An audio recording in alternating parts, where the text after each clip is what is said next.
నేను నిన్న మొన్న ఒక పేపర్లో ఒక మాట చదివాను. ఏమనంటే మన శరీరంలో మంచి కొలెస్ట్రాల్, చెడ్డ కొలెస్ట్రాల్ ఉంటుందంట కదా. నాకైతే అసలు ఇవన్నీ తెలియదు.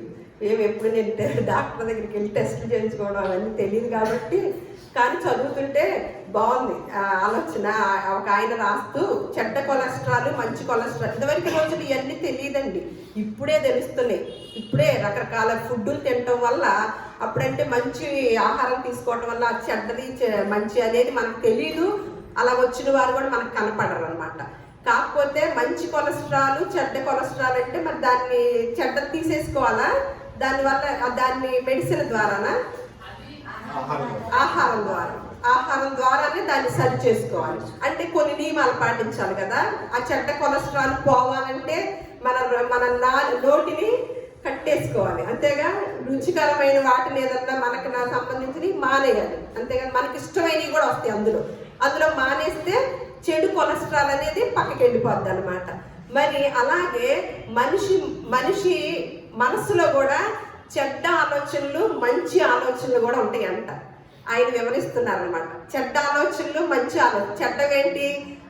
అత్యాశ, అలాగే ఎక్కువగా దురాశ, అత్యాశలు, ఈర్ష్యలు, ఇవన్నీ కూడా వెళ్ళిపోయేసరికి అవన్నీ చెడ్డ ఆలోచనలు. మంచి ఆలోచనలు ఏంటంటే, ఇగో ఈ సంవత్సరం వచ్చింది, అయితే దేవుడు మంచి వారికి మంచే చేస్తాడని ఉంది కదా మన నానుడి. అయితే మనం మంచిగానే ఉందాం. ఇప్పుడు ప్రజెంట్లో కష్టాలు పడచ్చు, కానీ మంచివాడు ఎప్పుడు కూడా పాడైపోయినట్లుగా మనం చూడలేదు అని ఒక ఆశ నిగ్రహం. ఆశ అనేది నిరీక్షణ అనమాట. ఆశతో ఎదురు చూడటం అంటే మేము మంచిగానే ఉన్నాం కాబట్టి మాకు మంచి రోజులు ముందు వస్తాయి, మంచే ఇస్తాడు దేవుడు, మంచే చేస్తాడు దేవుడు అనేది పాజిటివ్ మంచి ఆలోచనతో మనం ముందుకు వెళుతూ ఉంటే కనుక పాజిటివ్ ఆలోచన ద్వారా ఆటోమేటిక్గా ఆ మంచి జరుగుతుందానికి అవకాశం ఉందంట. అలాగే చెడ్డది ఆ నెగిటివ్గా ఉంటుంది కదా, అమ్మో మాకు ఇది అమ్మో ఇది అనుమానం అనమాట. ఇదేంటో అదేంటో, అమ్మో ఇలా జరుగుతుంది, రేపు ఇలా ఉంది, ఈరోజు మంచిదో కాదో ఇవి ఒక అడిగేస్తున్నాం, అంత అనుమానంతో ఉండేవాళ్ళు ఉంటారు. అదంతా నెగిటివ్ పాస్ అవుతూ ఉంటుంది శరీరంలో. ఆ నెగిటివ్ పాస్ అవుతంలో అలా తెలియకుండానే అనారోగ్యానికి, ఇబ్బందులకి గురవుతూ ఉంటాం అన్నమాట. ఎప్పుడు కూడా మన శరీరంలో పాజిటివ్ ఆలోచనలు ఎక్కువగా పెంపొందించుకుంటూ ఉంటే కనుక చెడ్డ కొలెస్ట్రాల్ ఎలాగైతే లేకుండా ఉంటుందో శరీరంలో కూడా అనారోగ్యం అనేది కూడా నిజంగానే ఆత్మీయంగా ఉన్న అనారోగ్యము రాదు, భౌతికమైన అనారోగ్యం కూడా రాదు అని నాకు చదివినప్పుడు కొంచెం బాగుందన్నమాట. అది మీ ముందు తెలియజేస్తున్నాను. అయితే ఈరోజు మా వాళ్ళు శుక్రవారం ప్రార్థనలో నేర్చుకుంటారు. ఈ మధ్య కాలంలో మనం 31 రాత్రి నైట్ జనవరి 1న మనం వాగ్దానాలు తీసుకుంటాం కదా. ఆ వాగ్దానాలు అనేది మనం చాలా సంవత్సరాల నుంచి కూడా అలవాటు పడి ఉన్నాము అనమాట. ప్రతి సంవత్సరము మనకు ఒక వాక్యాన్ని రాసి ఇస్తారు. ఆ వాక్యాన్ని తీసుకొని ఏం చేస్తామంటే ఆ వాక్యాన్ని పట్టుకొని ఆ సంవత్సరం అంతా కూడా దాని కొరకు ప్రార్థన చేయటం. ఒకవేళ ఆ వాక్యంలో నీవు అప్పిచ్చేవాడుగానే ఉంటావు కానీ అప్పు చెయ్యవు అని వాక్యం వచ్చింది, మీకు ఆ వాగ్దానం వచ్చింది. ఇక మన దృష్టి అంతా ఎలా ఉంటుంది? అమ్మ నేను నన్ను దేవుడు అప్పిచ్చేవాడుగానే ఉంచుతానన్నాడు కానీ అప్పు చేసేవాడుగా ఉంచడు కదా అని ఈ సంవత్సరం అంతా ఎదురు చూస్తాం. కానీ ఒక ఇదివరకన్నా ఎక్కువ అప్పులు చేస్తాం. మరి ఆ మాటకి సంబంధం ఏముంటుంది? కుదరదు కదా. అలాగే కొంతమందికి నేను ఈ మధ్య కాలంలో అన్నమాట కొంచెం అనారోగ్యంగా ఉందనుకోండి, వారికి ఏంటంటే నీవు నిత్యరాజ్యానికి వారసురాలుగా చేసేస్తాను అని వచ్చింది అనుకోండి. ఈ అనారోగ్యం ఉన్న వాళ్ళకి ఏమనిపించింది అని ఏడవటం కూడా నేను చూశాను అనమాట, బాధపడటం కూడా. ఆ వాగ్దానాన్ని తీసుకొని ఏడుస్తున్నారు కొంతమంది. అంటే నాకు అసలే బాగోటం లేదు కదా, అమ్మో పలానా అమ్మాయికి బాగోటం లేదు కదా, అమ్మో దేవుడు పిలుస్తున్నాడు కావాలా అని ఈ సంవత్సరం అంతా ఆ మాట పట్టుకొని ఏం చేస్తారు? ముందు అనారోగ్యమేమో కానీ ఏమవుతుంది? సరే నీకు ఒక గృహాన్ని దేవుడు ఏర్పాటు చేస్తున్నాడు ఈ సంవత్సరం అని వాగ్దానం వచ్చింది. వాళ్ళకి అసలు రూపాయి కూడా లేదు, కానీ దృష్టి అంతా ఎక్కడ ఉంటుంది? గృహమే. ఇంకా ఏదైనా మిగతా వాక్యాల మీద ఉంటుందా? బైబిల్ గ్రంథంలో బోర్డులు ఉన్నాయి కదా, వాటి మీద ఉంటుందా? ఈ సంవత్సరం వచ్చిన వాగ్దానం మీద ఈ సంవత్సరం అంతా ఉంటుందా? నాకు ఇల్లు ఇస్తానన్నాడు కదా, ఎలాగైనా దేవుడు వాగ్దానం చేశాడంటే నమ్మదగిన వాడు అని అప్పుడు తీసుకుంటాం ఆ మాటని. అంటే నమ్మదగిన వాడు ఇస్తాడు కదా, అమ్మో ఎప్పుడు ఇస్తాడు ఇల్లు, ఎప్పుడు ఇస్తాడు, ఈ సంవత్సరం ఎలా ఇస్తాడు, ఎలా ఏర్పాటు చేస్తాడు అని ఈ సంవత్సరం అంతా ఆలోచిస్తూనే ఉంటాం. ఇల్లు ఇవ్వలేదు, మరి వాగ్దానం ఏమైపోయింది? అట్లా చాలా రకాలుగా మనం ఏంటి మీద ఆధారపడుతున్నామంటే, దేవుడు చేసే వాగ్దానాలు సంవత్సరానికి కాదండి, శాశ్వత కాలానికి చేస్తాడు. దేవుడు చేసే వాగ్దానం ఎప్పుడు కూడా అది భౌతిక సంబంధమైనది అవ్వదు, అలాగే సంవత్సరానికి సంబంధించింది కాదనమాట. దేవుడు చేసేది ఏదైనా సరే శాశ్వత కాలంగా, శాశ్వతంగా నిలిచిపోయే వాగ్దానం, శాశ్వతంగా మనకి అనుగ్రహించే వాగ్దానమే వాగ్దానాలు చేస్తాడు. అలాగే పరిశుద్ధంగా ఈ గ్రంథంలో ఉన్న 66 పుస్తకాలు కూడా దేవుడు చెప్పిన వాగ్దానాలు అన్నమాట. ఈ 66 పుస్తకాలు తీసుకోవటం ద్వారా, పుస్తకంలో ఉన్న మాటలు, వాక్కులు తీసుకోవటం ద్వారా మనము ప్రతిదీ వాగ్దానమే. అందుకని మా వాళ్ళు ఏమన్నారంటే, మేము నేర్చుకున్నాము కానీ వీడియో చేసి ఉంచితే గనక మేము ఎప్పుడు మాకు డౌట్ లేకుండా, ఎందుకంటే మాకు శుక్రవారం వచ్చిన స్త్రీలు చాలా విషయాలు నేర్చుకుంటూ ఉన్నారనమాట. బైబిల్ స్టడీ చేస్తాము, అలాగే యూట్యూబ్లో కూడా కొన్ని పెట్టాము. ఏంటి, అన్ని టాపిక్లు మీకు ఏది కావాలంటే దేనికైనా సరే ఒక ప్రశ్న వచ్చింది అనుకోండి బైబిల్ పరంగా, ప్రతి దానికి కూడా ఒక టాపిక్ని ఏర్పాటు చేసుకొని మేము స్టడీ చేయటం జరిగింది. అదే యూట్యూబ్లో పెట్టాము. అవి మీరు చూసుకోవచ్చు. మనం గత సంవత్సరంన్నర నుంచి జరుగుతా ఉన్నాయి, అవి పెట్టడం జరిగింది. అలాగే ఈరోజు కూడా పెట్టమని మా వాళ్ళ యొక్క కోరిక మేర ఈరోజు నేను వీడియో చేయటం జరిగింది. అలాగే పాత నిబంధన గ్రంథంలో ఉన్న ప్రజలకి దేవుడిచ్చిన వాగ్దానాలు ఎలా ఉన్నాయో చూసి, ఇప్పుడున్న వారం మనం ఏంటి, కొత్త నిబంధన ప్రజలు. ఇప్పుడు మనం ఎవరిని ధరించుకున్న వారము? క్రీస్తుని ధరించుకున్న వారము, క్రైస్తవులంగా మనం ఉన్నాం. ఇప్పుడున్న క్రైస్తవులకి దేవుడిచ్చిన వాగ్దానాన్ని, పాత నిబంధన గ్రంథంలో ఉన్న దేవుడిచ్చిన వాగ్దానాన్ని వ్యత్యాసం, ఆ విధానాన్ని మనం గమనించి క్షుణ్ణంగా నేర్చుకున్న వారమై ఈరోజు మనం ఇంటికి వెళదాము. ఒకసారి ఆది కాండము 12వ అధ్యాయము 1వ వచనము 4వ వచనము.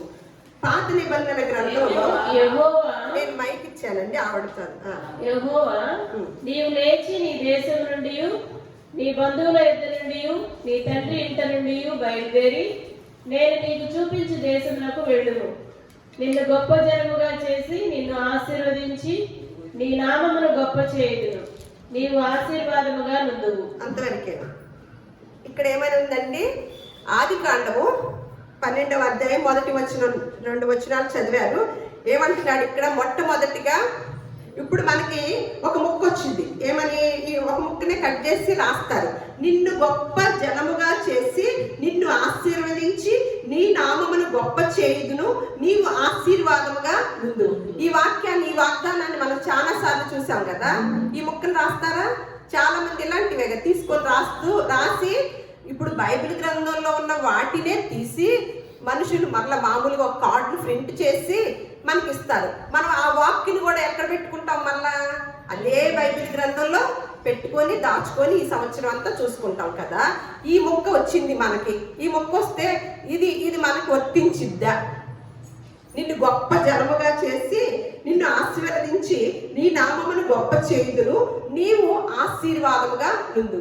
ఇది ఈ యొక్క వాక్యము మన ఎడల నెరవేరాలంటే అబ్రహాముని ముందు ఏమన్నాడు? అబ్రహాముకి ఏం షరతు పెట్టాడు? నీవు, యెహోవా అంటున్నాడు అనమాట, నీవు లేచి నీ దేశము నుండి, నీ బంధువుల యొద్ద నుండి, నీ తండ్రి ఇంటి నుండి బయలుదేరి నేను నీకు చూపించు దేశమునకు వెళ్ళుము. మరి నిన్ను గొప్ప జనముగా చేస్తానన్నది మనకు వచ్చిన మొక్క అనుకోండి. మనం ఏం చేయాలి అప్పుడు? ఆ వాగ్దానాన్ని పొందుకోవాలంటే అబ్రహాముకి కండిషన్ పెట్టి వాగ్దానం చేస్తున్నాడా? ముందు వాగ్దానం చేసి కండిషన్ పెడుతున్నాడా? ముందు కండిషన్ పెట్టి తర్వాత ఏమంటున్నాడు, నువ్వు గనక ఈ కండిషన్ పాటిస్తే, ఈ షరతుకు పాటిస్తే నిన్ను ఏం చేస్తానంటున్నాడు, గొప్ప జనముగా చేసి నిన్ను ఆశీర్వదిస్తాను అన్నాడు. ఏం కండిషను? నీవు ముందు లేచి తండ్రి ఇంటిని, ఉన్న ఇంటిని, ఉన్న ఊరితో ఒక ఊరు వెళ్ళి ఒక ఊరిలోకి వెళ్ళమంటల్లా, నువ్వు దేశాన్నే విడవాలి. అలాగే నీ తండ్రి ఇంటిని విడిచిపెట్టాలి, నీ బంధువుల్ని విడిచిపెట్టాలి, నేను చూపించు దేశమునకి నువ్వు వెళ్ళాలి కండిషన్. మరి మనకి ఇచ్చిన వాగ్దానం ఈ ముక్కను పట్టుకుంటే మనకు కుదిరిద్దా? కొంచెం అర్థం చేసుకోవటానికి ప్రయత్నం చేయండి. కొన్నిటిలో నుంచి మనం బయటికి రావాలి, సర్వసత్యము తెలుసుకోవాలన్నమాట. మరి ఈ వాగ్దానము నిన్ను గొప్ప జనముగా, అంటే పుట్టింది ఒక్కడే కదా, పుట్టింది ఒక్కడే అబ్రహాముకి, నిన్ను గొప్ప జనముగా చేసి నిన్ను ఆశీర్వదించును అన్నాడు. గొప్ప జనముగా అంటే ఒక్క బిడ్డతో ఎంతమంది రావాలి? చాలా మంది కదా, ఒక్కడే కదా పుట్టింది. నాకు ఎప్పుడు అబ్రహాం గుర్తుకొస్తాడు అనమాట. మా తేజాన్ని చూసినప్పుడల్లా అబ్రహాం నాకు గుర్తుకొస్తాడు. నిన్ను గొప్ప జనముగా చేస్తాడు. ఆ గొప్ప జనము చేయటం అబ్రహాం గారు ఏమన్నా చూశారా? చూడటం జరిగిందా? దేవుని యొక్క వాగ్దానం చూశాడా? కానీ ఇప్పుడు మాట వర్తించదను, వాగ్దానం చేసిన వాడు నమ్మదగిన వాడు. అబ్రహాము చచ్చిపోయినప్పటికీ కూడా వాగ్దానాన్ని ఎలా నెరవేరుస్తున్నాడండి? ఒక్కసారి గలతీయులకు రాసిన పత్రిక 3వ అధ్యాయం, ఇప్పుడు మనం పాత నిబంధన మొదట్లో ఉన్నాం కదా, కానీ అబ్రహాముకి ఇచ్చిన వాగ్దానాన్ని ఎక్కడ దాకా వెళ్ళాడో చూడండి నెరవేర్చడానికి. గలతీయులకు రాసిన పత్రిక 3వ అధ్యాయము 27వ వచనము, అలాగే దాన్ని 27 చదివి 29వ వచనం చదవండి త్వరగా. 3వ అధ్యాయము. బాప్తిసం పొందిన మీరందరూ క్రీస్తును ధరించుకొని ఉన్నారు. మీరు క్రీస్తు సంబంధులైతే ఆ పక్షమందు అబ్రహాము యొక్క సంతానమై ఉండి వాగ్దాన ప్రకారం వారసులై ఉన్నారు. అంతవరకు దేవుడు చేసిన వాగ్దానము అబ్రహాము చచ్చిపోయినప్పటికి కూడా ఎప్పుడు దాకా నెరవేరుతూ ఉందండి. అబ్రహాం చూశాడా ఆ వాగ్దానాన్ని? చూడ. కానీ గలతీయులకు రాసిన పత్రికలో పౌలు గారు చెప్తున్నారు, ఏమంటున్నారు? మీరు క్రీస్తుని కనుక ధరించుకొని, క్రీస్తుని కనుక మీరు క్రీస్తు సంబంధులైతే ఎవరు బిడ్డలంట? అబ్రహాము యొక్క సంతానమై ఉండి వాగ్దాన ప్రకారము వారసులై ఉంటారంట. ఏ వాగ్దానం? వాగ్దాన ప్రకారము వారసులై ఉంటారు. మీకు అర్థమై ఉంటుంది. అంటే దేవుడి వాగ్దానం ఎలా ఉంటుంది? దేవుడి యొక్క వాగ్దానం ఎలా ఉంటుందండి? శాశ్వతంగా ఉండే ఆ వాగ్దానాన్ని దేవుడు ఇచ్చేవాడు అనమాట. మళ్ళీ ఒకసారి ద్వితీయోపదేశకాండం చూద్దాము. 28వ అధ్యాయము ద్వితీయోపదేశకాండము 1-2 వచనాలు చదవండి. ద్వితీయోపదేశకాండము 28వ అధ్యాయము.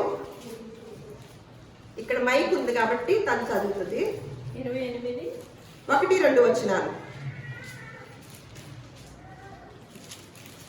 నీవు నీ దేవుడైన యెహోవా మాట శ్రద్ధగా విని నేను నీకు ఆజ్ఞాపించుతున్న ఆయన ఆజ్ఞలన్నింటినీ అనుసరించి నడుచుకొని నీ దేవుడైన యెహోవా భూమి మీద ఉన్న సమస్త జనముల కంటే నిన్ను హెచ్చించును. అంతవరకే. నీ దేవుడైన నీవు నీ దేవుడైన యెహోవా మాట విన్న ఎడల నీ దీవెనలన్నీయు ఈ దీవెనలన్నీయు నీ మీదకి వచ్చి నీకు ప్రాప్తించును. ఇప్పుడు ఇదిగో ఈ మాట చూద్దాం. భూమి మీద నున్న సమస్త జనముల కంటే నిన్ను హెచ్చించును అని ఈ మొక్క వచ్చింది. ఏం చేయాలి? ఈ మొక్కను మనం పొందుకోవాలంటే ఎట్లా? ఈ మొక్క మనకు వర్తించాలి. ఆ వాగ్దానం మన పట్ల నెరవేరాలి అంటే ఈ మొక్కను తీసుకుంటాం కదా, ఇది కూడా ఇస్తారు. మీరు ఎప్పుడైనా గమనించండి, ఈ మొక్క కూడా ఉంటది కదా. అప్పుడు దాని పైన ఏం రాసించాడండి? నీవు నీ దేవుడైన యెహోవా మాటను ఎట్టంట శ్రద్ధగా. మేము మొన్న ఒక చోట ఒక మాట చదువుకున్నాం. యెహోవా పనిని అశ్రద్ధగా చేయువాడు శాపగ్రస్తుడంట. ఆ మాట వింటే మేము చాలా భయపడిపోయాం అనమాట. అంటే దేవుని పనిని అశ్రద్ధగా చేస్తే, అశ్రద్ధగా, అది ఎంత పెద్ద తప్పు కాదు కదా. అశ్రద్ధ అంటే కొంచెం ఏమరపాటుగాను కాస్త పట్టి పట్టినట్టుగా చేస్తాము అనుకోండి. ఇళ్లలో పనులు కూడా అలాగే చేస్తాం కదా. అలా దేవుని పని కనుక చేసినప్పుడంట అశ్రద్ధగా శాపగ్రస్తుడవుతారంట.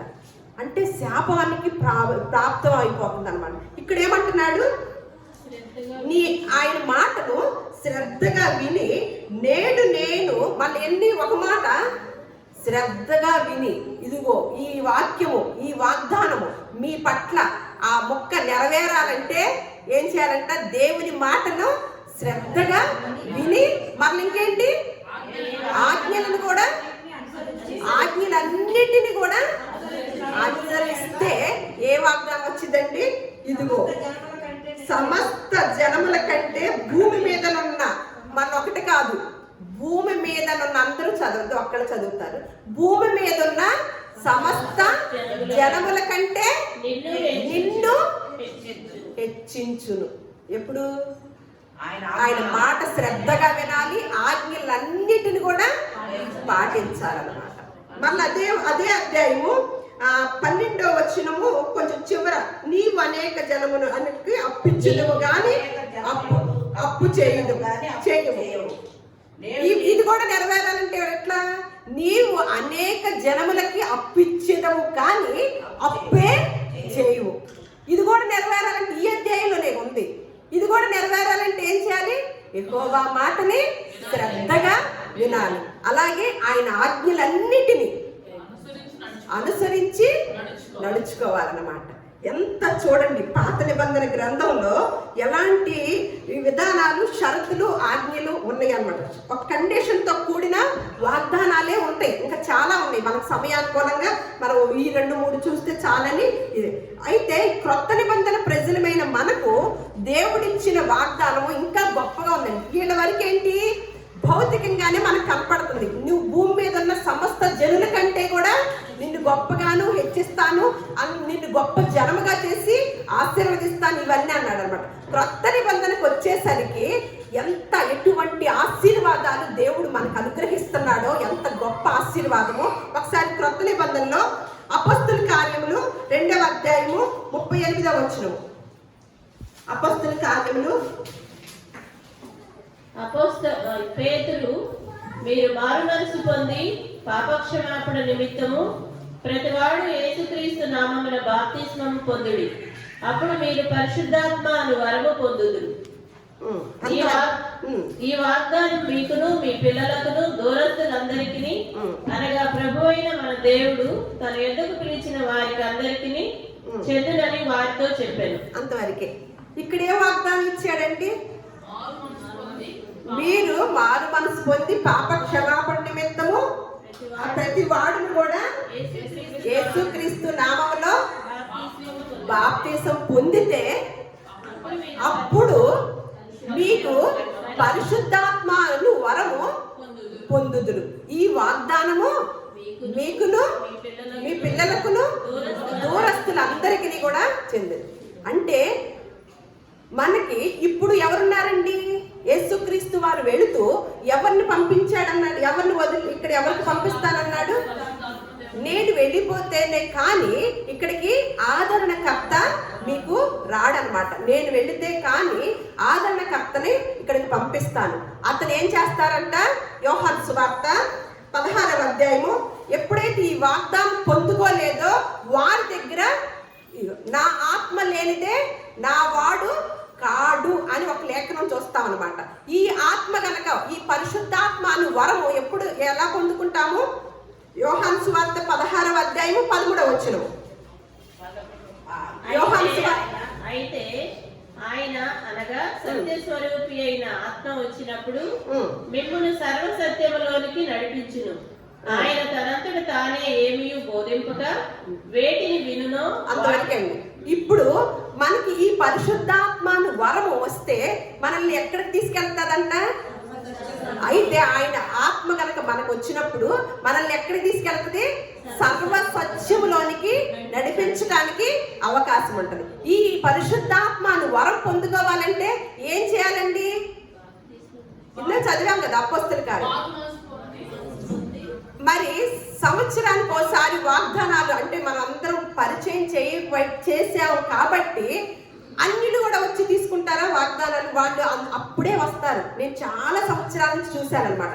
31 రాత్రే వచ్చింది. ఎందుకు వస్తారంటే ఇదేదో లాటరీ లాగా, లేకపోతే ఇదేదో జ్యోతిష్కం లాగా, ఇదేదో తీసుకుంటే ఆ మాటను పట్టుకుని ఈ సంవత్సరం అంతా మాకు అలాగే ఉంటది అని మనందరం పరిచయం చేశాంగా. క్రైస్తవులైన వారు పరిచయం చేశారు కదా.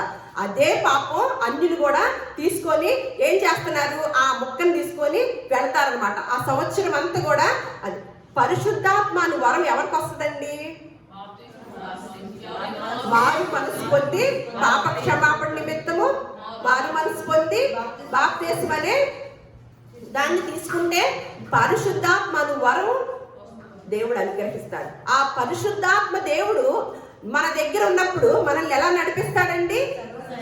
ఈ దినాల్లో మనకి ఆ ఆత్మ అత్యవసరం అన్నమాట. అందుకనే నా ఆత్మ లేనివాడు నా వాడు కాడు అని అక్కడ ఒక్కొక్క చోట కూడా లేఖనం ఉంటుంది అనమాట. అంటే మనకి ఇప్పుడున్న ప్రజలకి ఏది అవసరం అండి? ఏది అత్యవసరమో? ఎప్పుడు యేసుక్రీస్తు వెళ్ళిపోతూ నేను వెళ్ళిపోయాకే ఆదరణకర్త మీ మధ్యకి వస్తాడు, మిమ్మల్ని సర్వ సత్యములోనికి నడిపిస్తాడు, ఆయనే మీకు బోధిస్తాడు, మీకు తెలియచేస్తాడు, మీకు ఏది కావాలన్న జ్ఞాన వివేకములు కూడా అనుగ్రహిస్తాడు. ఆత్మ ద్వారా అన్నీ కూడా మనకు వస్తాయి. అంటే ఇది బాప్తిసం తీసుకొని వాళ్ళు కూడా మరి ఇవన్నీ తీసుకొని వెళ్తే వాళ్ళకి ఏమన్నా అర్థమవుతుందండి? వాళ్ళకి వర్తిస్తాయా? నేను ఎప్పుడు చెప్తా కదా, బైబిల్ మన చేతుల్లో ఉన్న ఉపయోగం లేదు.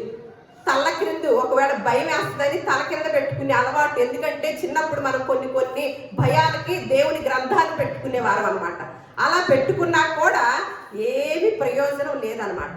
ఇందులో ఉన్న వాక్యులు చదివితేనే మనకి ప్రయోజనం అనమాట. ఎందుకంటే నేను ఇలా పర్టికులర్గా చెప్తుంది, లేఖనములు ఎందు ఏముందంట ఒకసారి చూద్దాము. 1 యోహాను రాసిన పత్రిక 2వ అధ్యాయము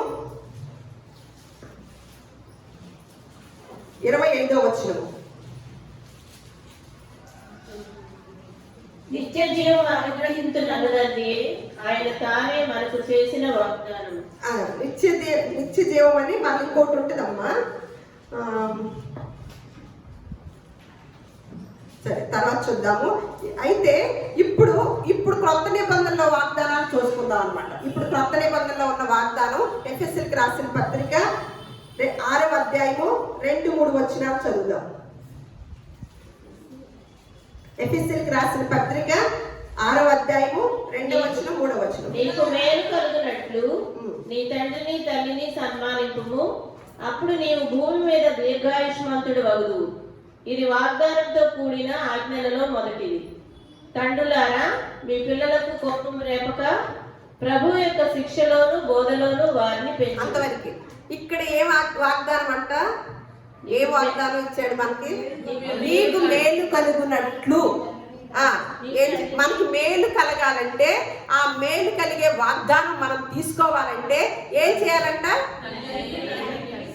తల్లిని తండ్రిని తిట్టాలా? సన్మానించితే ఇదేంటంట?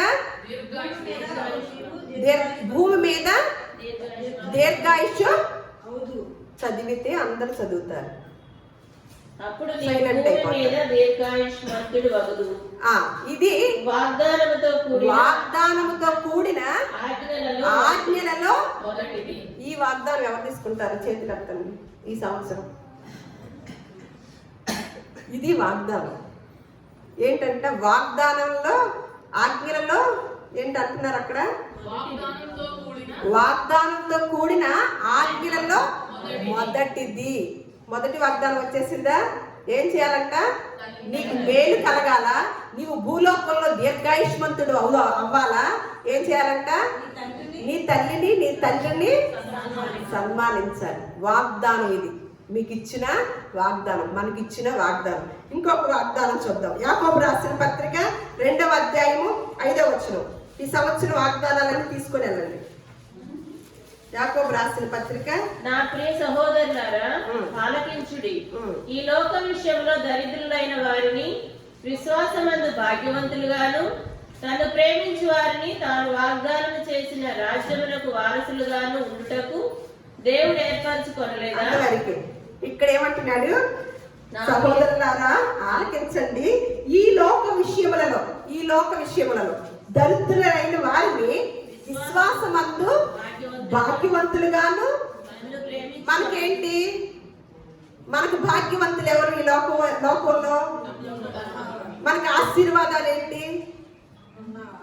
మనకి ఆశీర్వదించబడ్డారమ్మ, ఎంత ఆశీర్వాదం వచ్చిందోనమ్మా. అంతే కదా, మన దృష్టి అంతా దేని మీద వెళ్ళింది? బాగా అన్ని ఉన్న వాళ్ళు భలే పొందుకున్నారు, వాళ్ళు కదా భాగ్యవంతులు అని మనం ఫిక్స్ అయిపోయి ఉంది. మన మైండ్ అంతా కూడా ధనికుల మీద, పెద్ద పెద్ద గొప్పవారి మీద.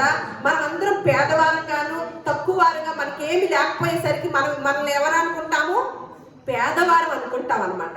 కానీ ఏమంటున్నారు ఇక్కడ? ఈ లోక విషయములలో దరిద్రులైన వారిని దేవుడు ఏం చేస్తున్నాడంట? దేనిలో భాగ్యవంతులుగా చేస్తున్నాడంటగా? అసలైన దాంట్లో భాగ్యవంతులుగా. ఇది గనక అందుకనే లోకంలో ఉన్నదంతా, అందుకని ఒక మాట ఉంది, ఒకడు ఈ లోకాన్ని అంతటిని కూడా సంపాదించుకొని తన ప్రాణాన్ని కనుక పోగొట్టుకుంటే ఆత్మ విషయంలో ఏమి ప్రయోజనము అని ఉంటుంది. అందుకనే మనకి అవసరమైన వాగ్దానమే చేస్తున్నాడు అనమాట. మనకి ఏదైతే అవసరమో ఈ లోకంలో మనం ఒక్కళ్ళ వ్యక్తిగతంగా సంపాదించుకోలేమో ఆ వాగ్దానాన్ని దేవుడు, శాశ్వతమైన వాగ్దానాన్ని ఇచ్చే దేవుడు అనమాట. ఇక్కడ ఏమంటున్నాడు? వాళ్ళని ఏం చేస్తాడంట? పేదవాళ్ళని, ఈ లోకంలో ఉన్న దరిద్రుల్ని విశ్వాసమందు భాగ్యవంతులుగా చేస్తాడంట. చేసి మళ్ళీ ఇంకొక మాట ఉంటుంది, మళ్ళా నిత్య రాజ్యానికి వెళ్ళాలంటే ఏం చేయాలి? తన్ను ప్రేమించు వారికి అందరికి ఇస్తాడు వాగ్దానాలు. వాగ్దానం అందరికి నెరవేరుద్దా? మనకు ఇచ్చిన వాగ్దానం మన పట్ల నెరవేరాలంటే మనం ఏం చేయాలి? అబ్రహాంతో ఆ కండిషన్, అసలు దేశాన్ని వదిలేసి నీ తండ్రి బంధువులు అందరిని వదిలేసేమన్నాడు. అంటే ఇప్పుడు ఏమి కండిషన్ లేకుండా ఇచ్చేద్దాం, తీసుకుందామనే వాగ్దానం. ఇప్పుడు ఏమంటున్నాడు?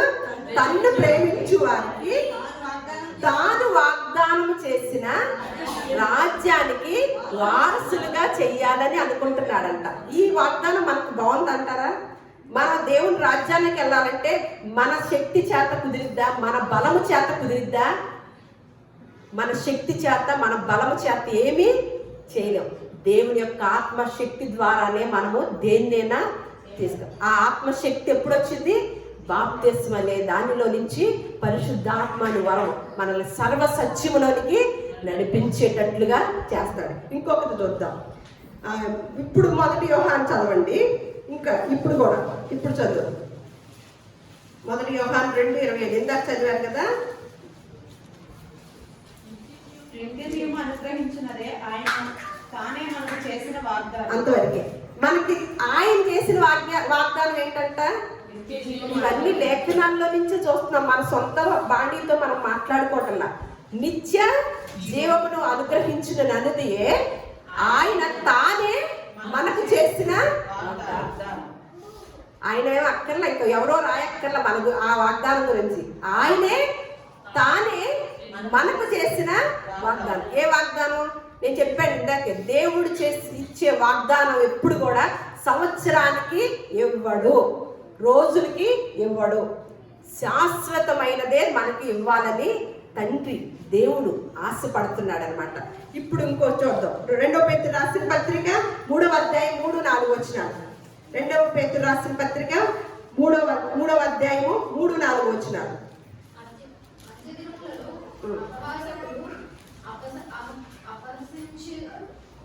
అంత్యదినములలో అపహాసకులు అపహసించుచు వచ్చి తమ స్వకీయ దురాశల చొప్పున నడుచుకొనుచు ఆయన రాకడను గూర్చిన వాగ్దానమా మేము ఆయన పితరులు నిద్రించినది మొదలుకొని సమస్తమును సృష్టి ఆరంభన ఉన్నట్టే నిలిచి ఉన్నవే అని చెప్పుదురని మొదట మీరు తెలుసుకోవాలి.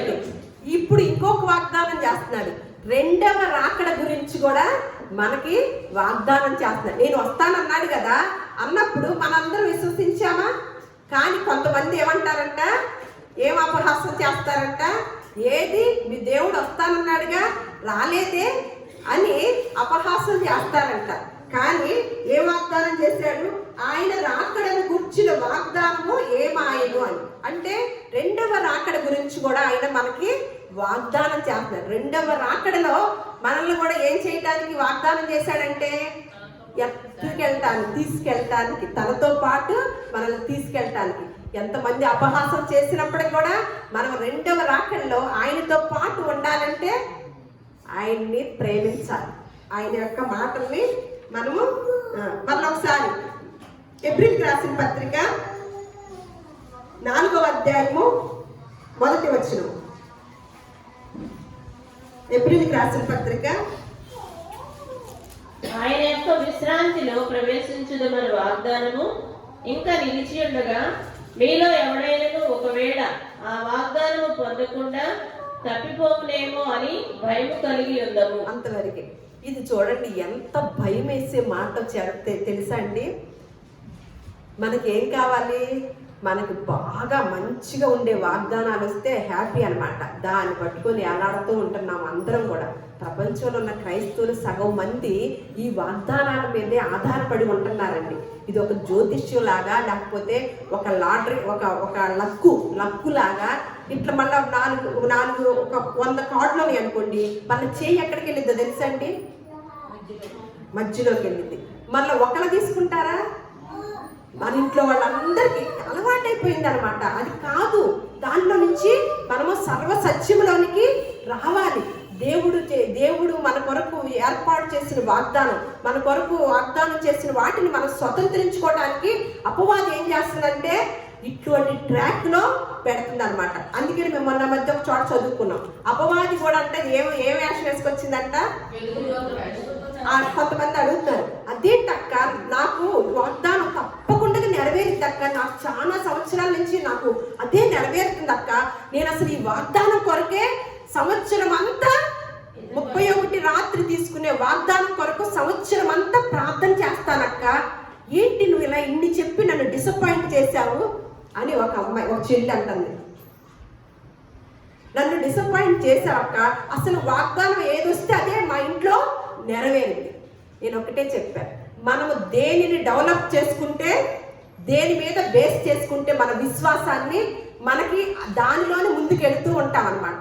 దేన్ని బేస్ చేసుకుంటే కొంతమంది దర్శనాలు, వాళ్ళకి దర్శనం వస్తేనే వాళ్ళ ముందుకు అడిగేస్తారు. వాళ్ళకి మా దర్శనం వచ్చింది అనుకోండి, అది ఖచ్చితంగా నెరవేరిద్దండి అంటారు. అలాగే ఇప్పుడు ఈ వాగ్దానాలు. కానీ అపవాది కూడా ఏ వేషం వేసుకొచ్చిందంట? వెలుగుదూత వేషం వేసుకొచ్చిందంట. అంటే దేవుడు ఏమై ఉన్నాడు? వెలుగై ఉన్నాడు. అలాగే ఏమి వేషం వేసుకొచ్చింది? డూప్లికేట్ వెలుగు అనమాట. ఇప్పుడు మనకి ప్రతి వస్తువుకి డూప్లికేట్ పెడుతున్నామా? ఒరిజినల్ కొనుక్కోలేమని దానికి ఏం చేస్తున్నారు? తయారు. ఒరిజినల్ పెట్టలేము కదా, రేట్ ఎక్కువ. ఒరిజినల్ అనేసరికి రేట్ ఎక్కువ. సేమ్ అదే మోడల్, అదే ఇది, కానీ డూప్లికేట్ మన రేంజ్లో వచ్చింది. అలా వస్తువులు కొనుక్కుంటున్నావా లేదా? అట్లాగే ఎప్పుడైతే ఒరిజినల్ ఉందో డూప్లికేట్ కూడా మబ్బి పెడతానికి అలాగే ఉంటుంది. వెలుగుతోట సాతానంట వెలుగుతోట వేషం వేసుకొచ్చి, ఇదిగో నువ్వు వాగ్దానాల మీదే నీ బేస్ అయి ఉన్నావా అని ఆ వాగ్దానం ఆ సంవత్సరానికి నెరవేరుస్తూ ఉండి మనల్ని ఎక్కడికి తీసుకెళ్తుంది? వీటిలో అన్నింటిలో ధ్యానం చేయడానికి తీసుకెళ్ళదు, వీటిలో పరిశీలించడానికి తీసుకెళ్ళదు.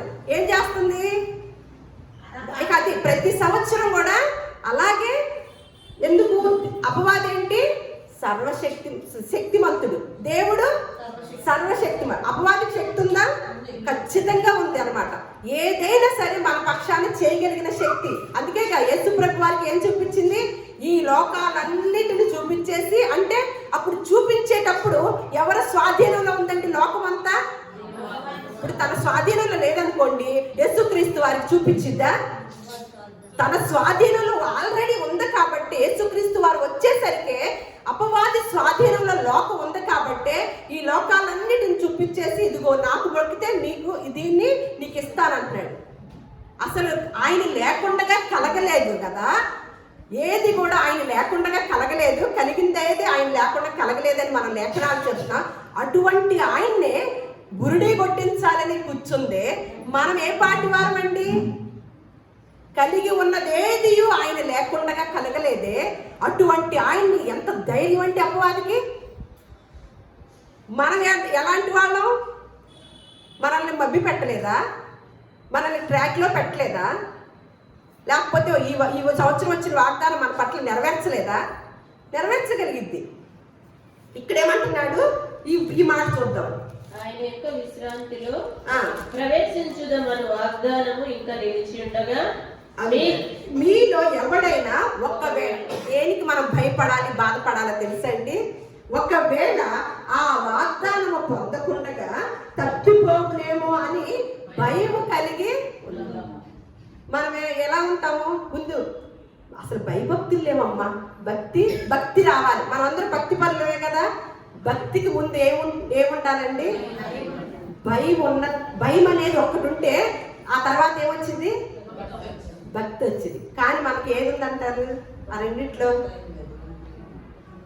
భూలోకంలో మందిరాలన్నీ నిండిపోతున్నాయా? గుళ్ళన్నీ నిండిపోతున్నాయా? అలాగే మసీదులన్నీ నిండిపోతున్నాయా? మరి ఎక్కడ చూసినా స్వార్థం వాళ్ళేగా. ఎక్కడ చూసినా అసలు ఘోరమైన నేరాలు చూస్తున్నాం కదా. అందరు భక్తే కదా. భక్తి చేస్తున్నప్పుడు, భక్తి పనులు ఎక్కువ అవుతున్నప్పుడు మనకి చేసే చెడ్డ పనులు ఏమవ్వాలి? తగ్గాలి. అంటే ఈ భక్తికి ముందు ఏమి లేదు? భయము లేదు. కానీ యేసుక్రీస్తు వారు అలాంటి భయము కలిగి జీవించిన వారుగా ఉన్నారు, మనకి మార్గదర్శకుడుగా. అందుకనే ఒకసారి ఎబ్రిల్కి రాసిన పత్రిక 5వ అధ్యాయం 7వ వచనం చూద్దాం. అచ్యుతరావు గారు అక్కడ కదులుతున్నారు. అస్సలు కదిలినా కూడా నేను దినములలో మహారోదనముతోను కన్నీళ్లతోను తను మరణము నుండి రక్షింపగల వానికి ప్రార్థనలను యాచనలను సమర్పించి భయభక్తులు కలిగి ఉన్నందున ఆయన అంగీకరింపబడెను. అంతవరకే. ఏంటి? యేసుక్రీస్తు వారికి భయభక్తులు కలిగి ఉండటం పనే ఉంది. మన దగ్గరికి వస్తే దర్జానా భక్తి ఒకటి ఉంటే చాలా. కానీ సాక్షాత్తు యేసుక్రీస్తు వారే ఈ లోకంలో శరీరధారిగా, అందుకనే మనలాగానే ఉన్నాడు. దేవుని యొక్క శక్తులు ఏది కూడా ఆయన ప్రదర్శించలేదండి. ప్రదర్శించి ఓం భీమ్ అని ఏం చేయలే. నేను దేవుడిని కదా, నేను దేవుని కుమారుని కదా, నా కెపాసిటీ వేరు కదా అని ఈ లోకంలో జీవించినట్లయితే ఆయన్ని మనం దేవుడిగా ఎంచుకోవాల్సిన అవసరత లేదు. కానీ ఆయన శరీరధారిగా ఉన్నప్పుడంట ఆయన ఉన్న దినాలన్నిటిలో కూడా ఎలా గడిపాడంటండి? మహా రోదలతోనూ కన్నీళ్లతోనూ తన్ను మరణము నుండి రక్షింపగల వారికి ప్రార్థనలను యాచనలను సమర్పించి భయభక్తులు కలిగి ఉన్నందున ఆయన అంగీకరింపబడెను. ఇక మనం అంగీకరింపబడాలంటే ఏం చేయాలి? ఆయనే అటువంటి పరిస్థితుల్లో ఈ లోకంలోకి వచ్చినప్పుడు అలా ఉన్నాడే. మీరు కనుక పరలోక రాజ్యం, నిత్య రాజ్యానికి తండ్రి దగ్గరికి వెళ్ళాలంటే ఏమన్నాడు? తండ్రిని అనుసరించవల్ల నేనే మార్గమును సత్యమును జీవమునై ఉన్నాను, నా ద్వారా తప్ప ఎవరును కూడా. అందుకని ఈ లేఖనాలను ఏం చేయాలంట? ఒకసారి మార్కు సువార్త 12వ అధ్యాయము 24లో యేసుక్రీస్తు వారే చెప్తున్న మాట. మార్కు సువార్త 12:24. అందుకు యేసు, మీరు లేఖనములను గాని దేవుని శక్తిని గాని ఎరుగక పోవుట వలననే పొరబడుచున్నారు. వారు మృతుల్లో నుండి లేచి. అంతవరకే. ఏమంటున్నాడు? మళ్ళా చదవండి. అందుకు యేసు, మీరు లేఖనములను గాని దేవుని శక్తిని గాని ఎరుగుపోవుట వలననే పొరబడుచున్నారు. అంటే దేవుని లేఖనాల్లో ఏముంది? దేవుని శక్తి ఉంది. లేఖనాల్లో దేవుని శక్తి ఉంది. అది లేకపోవటం వల్లే అంటే ఏమంటంట? శక్తి ఎరుగుగా పోవటం వల్లనే మీకు ఈ పొరపాట్లన్నీ. మళ్ళా సువార్త, యోహాను సువార్త మళ్ళీ అదే మాట వస్తుంది. అందుకనే లేఖనాల్ని పఠించాలన్నమాట. 5వ అధ్యాయము యోహాను సువార్త 39వ వచనం. 5వ అధ్యాయము యోహాను సువార్త 39వ వచనం. లేఖనముల యందు మీకు నిత్య జీవం కలదని తలంచుచు వాటిని పరిశోధించుచున్నారు. అంతవరకే. ఏం చేస్తున్నారంట? ఏముందంట? లేఖనములందు మీకు లేఖనములు ఎందే మనకు నిత్య జీవం ఉందని తలంచుచు వాటిని లేఖనాల్ని పరిశోధించండి. అక్కడ కింద ఒక మాట ఉంటుంది, అది మిస్ అయ్యారు. నెంబర్ వేసి కింద ఒక మాట ఉంటుంది. ఎక్కడుందంట? మనకి నిత్య జీవము లేఖనములు ఎందే ఉంది కాబట్టి మీరు వాటిని ముందు పరిశోధించినప్పుడు మీకు ఆత్మ సర్వ సత్యములోనికి నడిపించేటట్లుగా చేస్తాడు అని ఆత్మ మనకి తెలియచేస్తుంది అన్నమాట. దేవుడు మాట, వాక్కులు ఇవన్నీ కూడా, ఈ లేఖనాలన్నీ దేనిలోకి తీసుకెళ్ళటానికి మనల్ని నిత్య జీవములోకి తీసుకెళ్తారు. ఇదే కదా వాగ్దానము. ఆయనే మనకు చేసిన వాగ్దానం అన్నమాట. అందుకని ఈ వాగ్దానాల్ని తప్పకుండా తప్పిపోతామేమోనని విశ్రాంతిలోకి వెళ్ళకుండా, దేవుడు ఏర్పాటు చేసిన నిత్య రాజ్యంలోకి వెళ్ళకోకుండా తప్పిపోతామేమోనని భయము కలిగి, అందుకని గొప్ప గొప్ప భక్తుల గురించి చెప్తారు. యోబు గురించి అని, దేవుని యందు భయభక్తులు కలిగిన వాడు. అలాగే కొన్నేళ్ళు చెప్తాడు, దేవుని యందు భయభక్తులుగా. దానికి ముందు ఏం పెడుతున్నాడు? వాళ్ళ గురించి పరిచయం చేయటానికి దేవుని యందు భయభక్తులుగా, చెడుతనమును విసర్జించి దేవుని యందు భయభక్తులు. ఆ భయం కలిగి ఉంటే భక్తి అదంతటికి తానే వస్తుంది అనమాట. ముందు భయము కలిగి, ఒకవేళ దేవుడు చేసిన వాగ్దానము తప్పిపోతామేమోనని భయము కలిగి ఉందాము.